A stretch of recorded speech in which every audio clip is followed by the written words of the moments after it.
जय हिंद फ्रेंड्स। स्वागत है आप सभी का हमारे YouTube चैनल द्विज कंसेप्ट में। तो आपकी पढ़ाई कैसी चल रही है? अगर कोई समस्या हो तो आप हमें कमेंट बॉक्स में कमेंट कर सकते हैं। आप पहले इसको पढ़ लीजिए, हिस्ट्री जो हम पढ़ रहे थे हमारे अतीत। फिर आने वाले समय में हम इम्पॉर्टेंट क्वेश्चन भी डिस्कस करेंगे और जो फैक्ट्स हैं, हमसे पूछा था किसी ने कि कुछ फैक्ट्स वगैरह भी आप अलग से बता दीजिए, तो हम उसे बता देंगे। लेकिन पहले आप ये पूरी बुक अपनी ख़त्म कर लीजिए। हम पढ़ रहे थे हमारे अतीत, जो कि हमारी सीरीज़ का भी नाम है और आपकी इस किताब का भी। आपने देखा कि हमारा जो चैप्टर चल रहा था राज्य से साम्राज्य, जिसमें हमने देखा था अशोक के शासन को।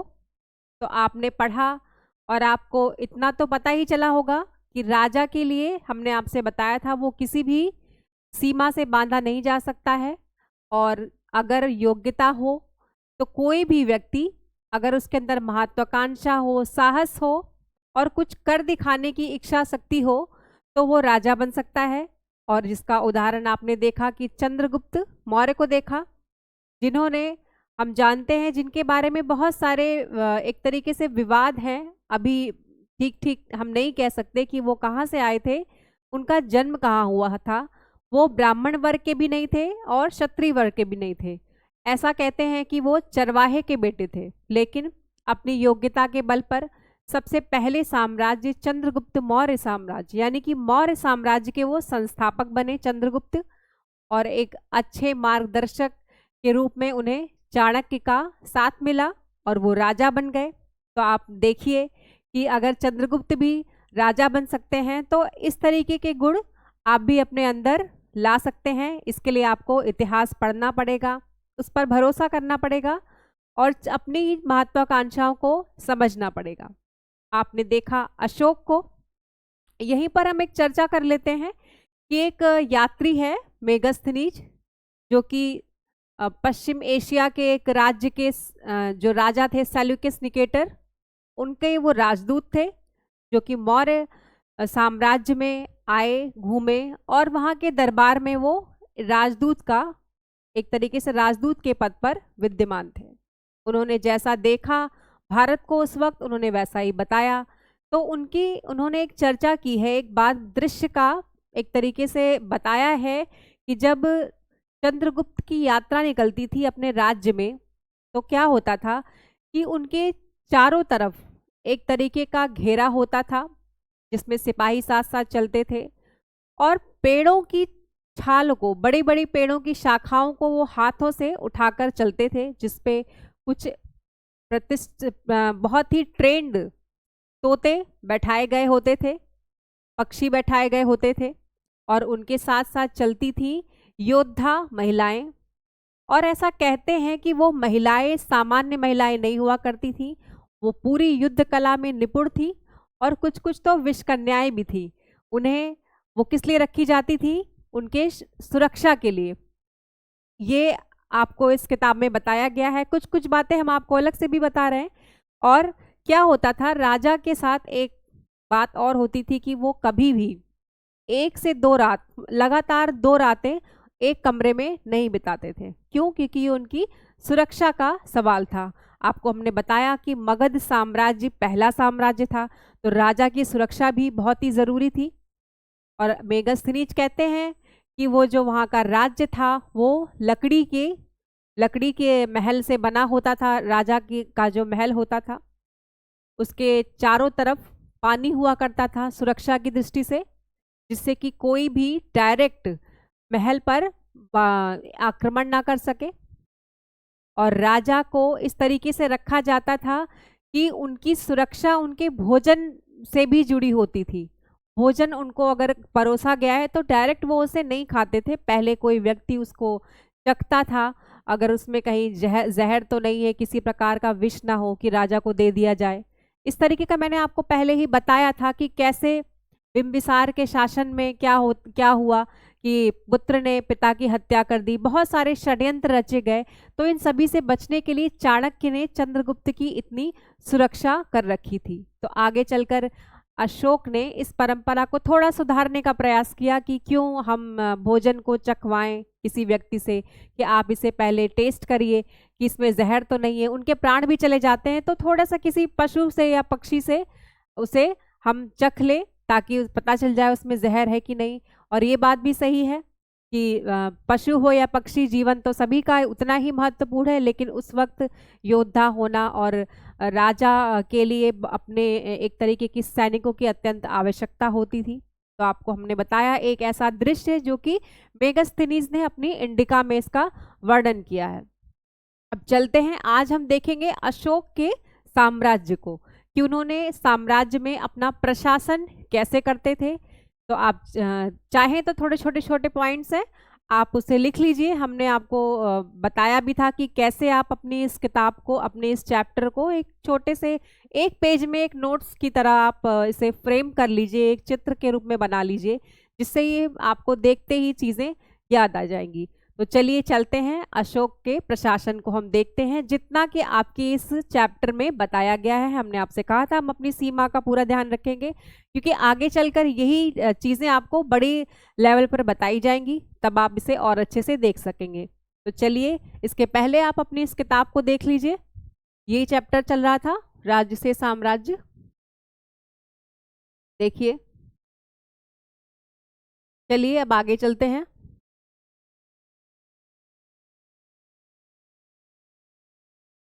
अशोक का साम्राज्य, प्रशासन।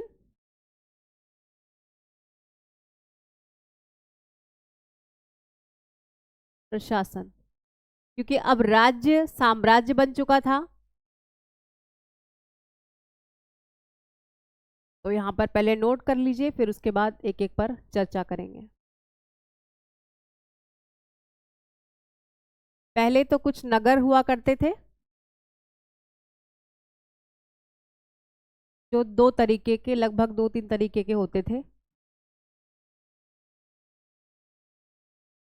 आप इसे चाहें तो प्रशासनिक नगर भी कह सकते हैं। प्रशासनिक नगर,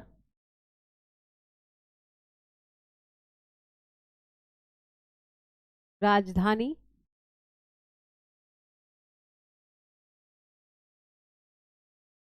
और वन क्षेत्र।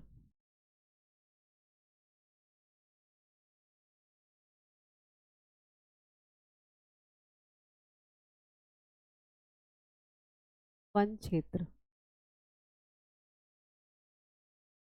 इसमें पहले लिख लीजिए, फिर अभी बात करेंगे। तक्षशिला, उज्जैन,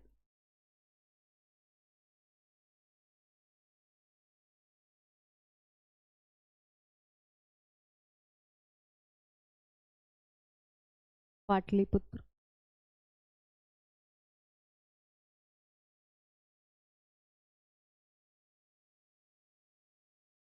पाटलिपुत्र।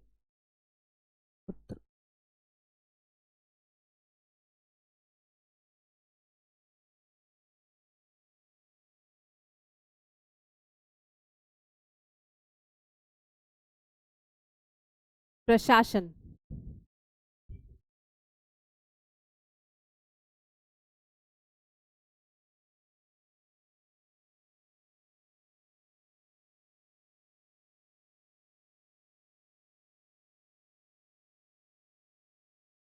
देखिए जो साम्राज्य था अशोक का, उसमें हमने आपको बताया कि महाजनपद काल से ही नगरों का उत्थान होने लगा था, नए नए नगर अब आने लगे थे, एक तरीके से उनका जन्म होने लगा था।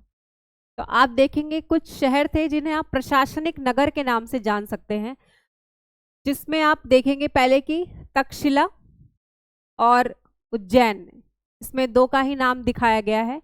ये ऐसे शहर हुआ करते थे, ऐसे नगर होते थे जो कि हमने आपको बताया था कि जो साम्राज्य था वो विस्तार हो गया था, लगभग पूरे भारत में अशोक का शासन चल रहा था।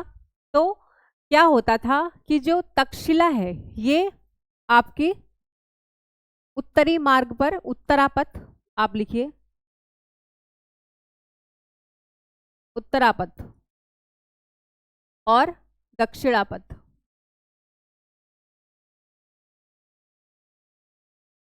एक तरीके से आप कह सकते हैं ट्रेड रूट, यानी कि व्यापारिक मार्ग।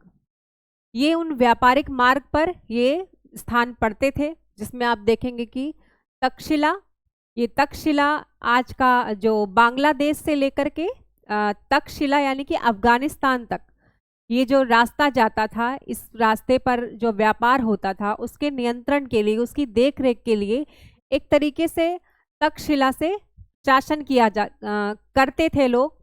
ऐसा राजा करते थे, वो क्या करते थे कि अपने ही घर के अपने पुत्रों को, अपने जो उनके राजकुमार हुआ करते थे, उन्हें वो वहाँ पर प्रांतपाल के रूप में नियुक्त कर देते थे, जिसमें वो वहाँ का प्रशासन उन्हें देखना आसान हो जाता था। तो तक्षशिला के बारे में ऐसा ही बताया गया है। और तक्षशिला में आप देखेंगे कि अफगानिस्तान की तरफ क्या होगा, ज़्यादा थोड़ा सर्दी वगैरह पड़ती है, तो वहाँ से कंबल बहुत ही अधिक मात्रा में मंगाए जाते थे। ऐसा चाणक्य ने अपनी अर्थशास्त्र में भी कहा है कि वहाँ से कंबल आते थे और राजा को भेंट स्वरूप व्यापारी दिया करते थे। आप अब जब अपने अगले चैप्टर में पढ़ेंगे तो आपको व्यापारिक मार्ग के बारे में विस्तार से बताया गया है, तो हम इसकी चर्चा वहां पर कर लेंगे। तो अभी के लिए आप ये जान लीजिए कि तक्षशिला में उत्तरापथ पे क्या महत्वपूर्ण था, कंबल।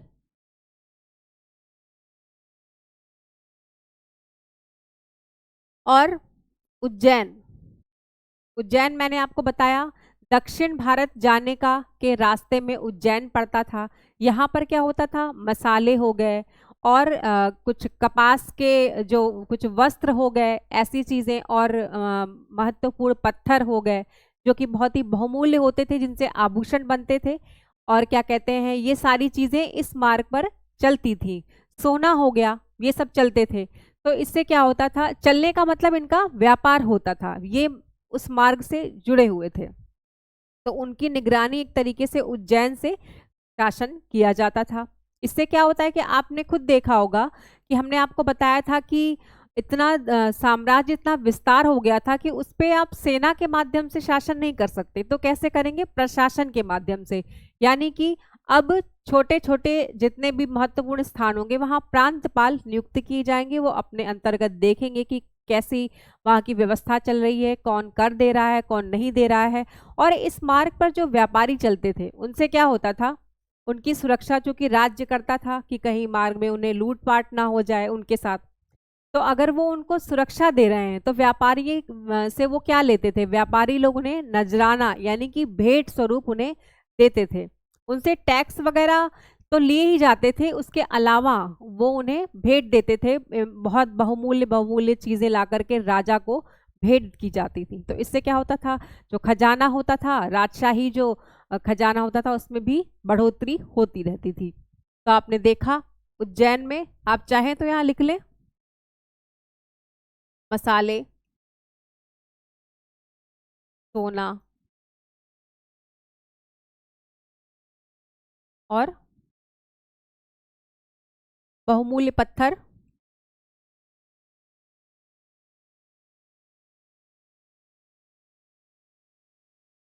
ये सब इस मार्ग पर इम्पोर्टेंट थे।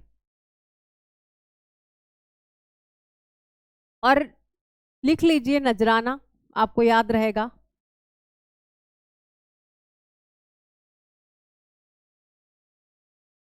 अब देखते हैं कि पाटलिपुत्र जो कि राजधानी थी, उसकी सुरक्षा भी सबसे ज्यादा महत्वपूर्ण थी। पाटलिपुत्र में ही जो अशोक थे, जो सम्राट थे, वो वहीं बैठते थे, दरबार उनका वहीं लगता था, वहीं से शासन करते थे। ये सारे लोग अपनी जानकारी पाटलिपुत्र पहुंचाते थे। आगे हम देखेंगे कि कैसे उनके जो जासूस होते थे, उनके माध्यम से संदेश वाहक होते थे, वो लगातार अपना काम करते रहते थे।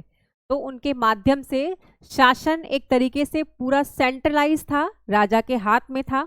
कोई भी निर्णय था वो राजा ही लेते थे, लेकिन फिर भी वो एक क्या होता था कि एक प्रशासन बहुत ही मजबूत था। आपने देखा कि इसके पहले भी वैदिक काल से आप पढ़ते हुए आ रहे हैं, तो लगातार आप देखेंगे कि राजा का भी कद बढ़ रहा है। और राजा की, जो मैंने आपको बताया था कि रीढ़ की हड्डी कौन होती है, सेना। सेना, आगे हम लिखेंगे सेना के बारे में। अब एक और क्षेत्र थे, वन क्षेत्र। वन में जो लोग रहते थे उनसे टैक्स नहीं लिया जाता था, वो कर नहीं देते थे, कौन से लोग? जो वनवासी, आज भी हम देखते हैं कि हमारे वन में रहने वाले जो आदिवासी समाज है वो क्या करता है, वनों में जो उत्पाद होते हैं जैसे कि शहद हो गया, मोम हो गया, और वन की छोटी छोटी जो बहुत ही महत्वपूर्ण औषधियाँ होती हैं जिनके बारे में उन्हें बहुत अच्छी जानकारी होती है, वो सारी चीज़ें आज भी हमारे जो वनवासी जो भाई बहन हैं वो उसे इकट्ठा करते हैं और बाहर आते हैं वनों से, उसे बेचते हैं। उसके बदले में उन्हें जो धन प्राप्त होता है उससे क्या करते हैं, वो कपड़े खरीदते हैं अपने लिए, और कुछ दवाइयाँ खरीदते हैं, और फिर लेकर के वापस उन्हीं जंगलों में चले जाते हैं। ऐसा तब भी होता था। जो वनवासी होते थे उन्हें ऐसा माना जाता है कि वो वन के एक तरीके से रक्षक होते हैं, वो वन को ही अपना क्या मानते हैं, घर मानते हैं, उनका अपना वहाँ अलग नियम कानून चलता है। तो उस समय भी अशोक ने भी उनकी जो स्वतंत्रता थी उसका पूरा सम्मान किया, बिल्कुल उसका अतिक्रमण नहीं किया, और उनकी जो रीति रिवाज थी उनका उन्होंने पूरा सम्मान किया, उसे जैसे चाहे वो वैसे चलाते थे, उनका अपना नियंत्रण था, लेकिन वो भी उन्हें भेंट स्वरूप ला करके दे जाते थे। ये सारी चीज़ें, शहद, मोम और जो औषधियाँ होती थी, ये चीज़ें वो लाते थे, बाजारों में चाहे तो बेचे, और नहीं तो वो डायरेक्ट ला करके राज्य में उसे देते थे किस भेंट के स्वरूप में। तो उनसे भी कर इकट्ठा नहीं किया जाता था, उनकी भी रक्षा की जाती थी। तो इसमें वर्णन है, इसलिए मैंने आपको इसमें अलग से लिख दिया। अब चलते हैं और भी कुछ चीज़ें देखते हैं। ये तो आपने देखा कि नगर के रूप में कौन से एक भौगोलिक क्षेत्र आपने देख लिए एक तरीके से। अब चलिए आगे लिख लेते हैं पहले।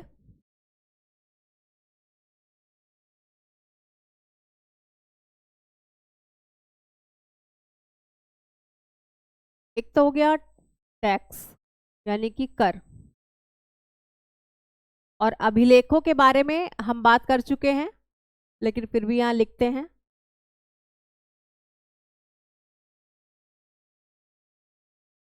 सेना,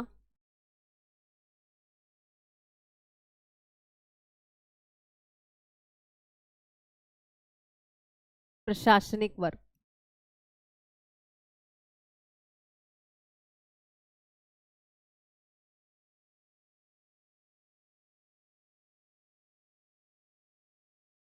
जितना बताया गया है हम उतनी चर्चा कर रहे हैं, ज्यादा बताए भी नहीं है। टैक्स यानी कि कर देने का जो सबसे अधिक क्षेत्र जिसका होता था वो क्या, कृषि कर। कृषि जो एक क्षेत्र था, हमने आपको बताया था कि बहुत से लोग ग्रामीण इलाकों में रहते थे, खेती करते थे, और राजा उनसे कर वसूलते थे, उसके बदले में उन्हें सुरक्षा देते थे। तो क्या होता था, आज भी आप देखते हैं टैक्स इकट्ठा किए जाता है, तब भी किया जाता था, और हमने आपको बताया था कि जब तक कि शहरों का जन्म नहीं होगा, जब तक कि शहर नहीं बनेंगे, एक तरीके की अर्थव्यवस्था का विस्तार नहीं होगा, तब तक टैक्स नहीं लिया जा सकता। आपको मैंने बताया कि वैदिक काल में टैक्स नहीं लेते थे, उसके बाद धीरे धीरे देखिए राज्य क्या बन गया, साम्राज्य बन गया, टैक्स आने लगा। और हमने आपको बताया था कि राजा के लिए सबसे इम्पोर्टेंट किसी भी साम्राज्य के लिए क्या होता है, एक तो टैक्स होता है, कर होता है, दूसरी होती है सेना।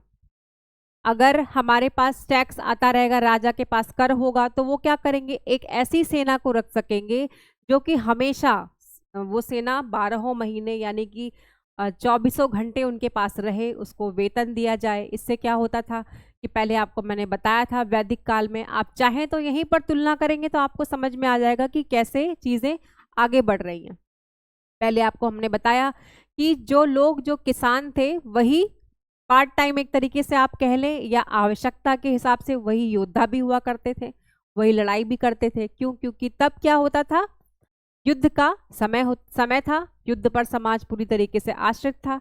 लेकिन अब क्या था, जैसा कि आपको मैंने बताया था इसके पहले वाली क्लास में, अशोक ने धम्म की नीति का एक तरीके से पालन करवाया लोगों से। तो इसके अंतर्गत सेना होना भी जरूरी था, क्योंकि कहीं ऐसा ना हो कि विदेश नीति के तहत उनके जो आसपास के राज्य हैं वो ऐसा समझने लग जाएं कि सेना तो कमजोर हो गई है, धम्म की नीति चल रही है, अहिंसात्मक व्यवस्था है, तो हम आक्रमण कर दें। इसके लिए अशोक ने पूरी तैयारी रखी, सेना बहुत ही सुदृढ़ थी और ताकतवर थी। तो क्या था, एक साम्राज्य के लिए बहुत ही अच्छी शक्तिशाली सेना का होना बहुत ही ज़रूरी है। तो आपने देखा आज भी ऐसा होता है, आज भी हमारे भारत में ऐसा ही है, और तब भी अशोक ने ऐसी व्यवस्था की। सेना और टैक्स ये दोनों एक अच्छे साम्राज्य की एक तरीके से आप कहें कि रीढ़ की हड्डी हैं। कर आपने देखा, और अभिलेख के बारे में मैंने आपको बताया, इसके पहले हमने चर्चा की थी अभिलेख क्या होते हैं इनके, इस पर क्या होता था, अशोक ने क्या किया। अब हर जगह तो राजा नहीं पहुंच सकते, ये एक अशोक की सोच थी कि राज्य तो हर जगह पहुंच सकता है ना। राज्य एक ऐसा कंसेप्ट है जो कि हमें हमारे सामने होता नहीं है, लेकिन फिर भी हमें दिखाई तो नहीं देता, लेकिन वो होता है, उसका अस्तित्व होता है। वो कैसे होता है? अभिलेखों के माध्यम से। जगह जगह पर नियम लिखे हुए हैं, राजा के आदेश हैं, या आप आदेश समझ लें अशोक के, या एक तरीके से नियम समझ लें, जिसका पालन प्रजा को करना आवश्यक होता था। जिसमें ऐसा कहते हैं, इसमें आपके एग्जाम में इस चैप्टर में 13वां अभिलेख, इसका वर्णन है 13वां। ये सबसे बड़ा अभिलेख है अशोक का।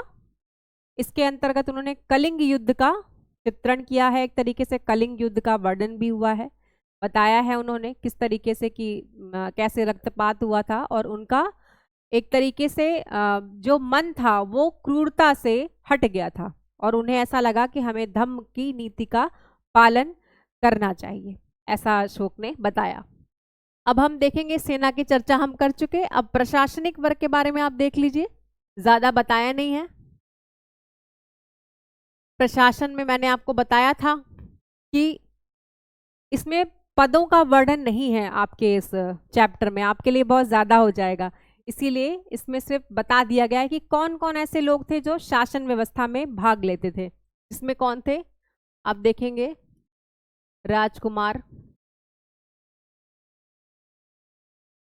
जो रानियां होती थी,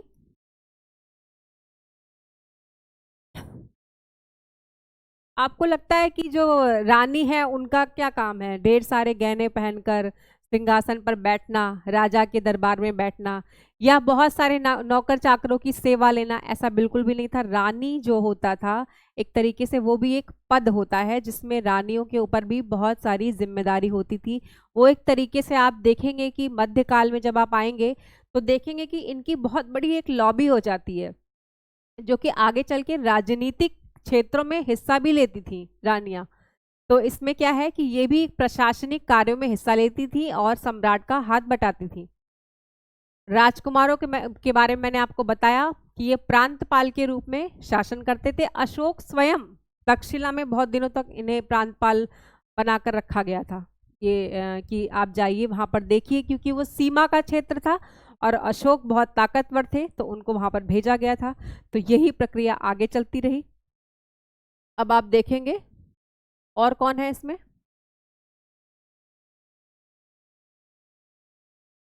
कुछ हो गए, आप देखेंगे कि कुछ जासूस, जैसे लिखा है मैं वैसे ही लिख रही हूं। और आप एक देखिए कि कर इकट्ठा करने वाले को इसमें क्या कहते थे, समाहर्ता, जो कि कर वगैरह लेते थे। कुछ ऐसे थे जो कि धार्मिक नियम सिखाते थे, जैसे कि धम्म की नीति के बारे में बताते थे, उन्हें हम रज्जुक कहते थे। इसमें नाम नहीं लिखा है, और फिर भी आप समझ लीजिए। तो आपने देखा, और संदेशवाहक, इनकी बहुत बड़ी भूमिका थी प्रशासन में।